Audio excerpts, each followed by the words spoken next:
Ngibingelela babukele ekhaya usazi soloqhamuka kwiKha TV2 bafowethu sebaphetheleni ohlelo manje kodwa nginabafowethu la ukubona abasungule lo programmatic khona ekuqaleni kwayo iziyophela ngibe nengqoqo nayo mfowethu ozokasitshena yonke into ihambe kanjani iprogram until ivalwa manje ngiyabona mfowethu njani. Ngibingelele mfethu ngiphinde ngibingelele nababukayo ku YouTube.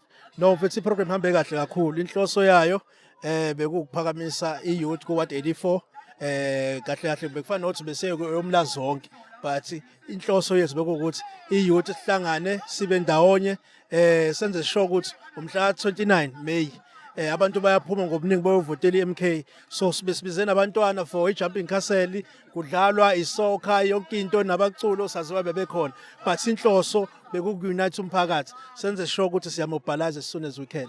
No ngiyakuzwa comrade mfethu ukuthi into yakho ngathi muyiplanile kahle awusho nje ama challenges enhlangabezana nawo mfethu nisayiplana wona ukuthi ibe successful ngendlela eyiyona.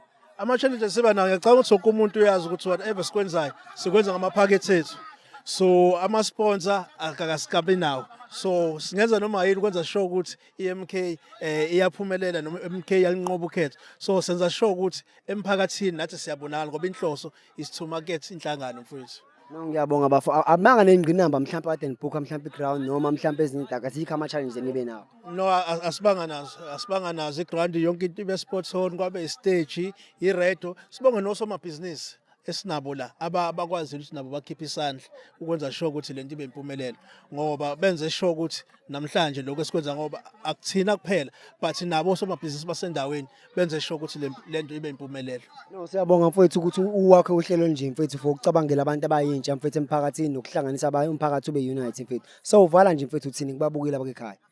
Engakusho ukuthi they must make sure umhla 29 they vote iMK uma ngabe befuna ushintsho kufanele bavotele iMK so that's the only way engayiwa ngayo phambili mhla ka29 benze sure kuma ballot paper u3 they vote iMK. No ngiyabonga isikhathi sakho. Bonga mina mfowethu.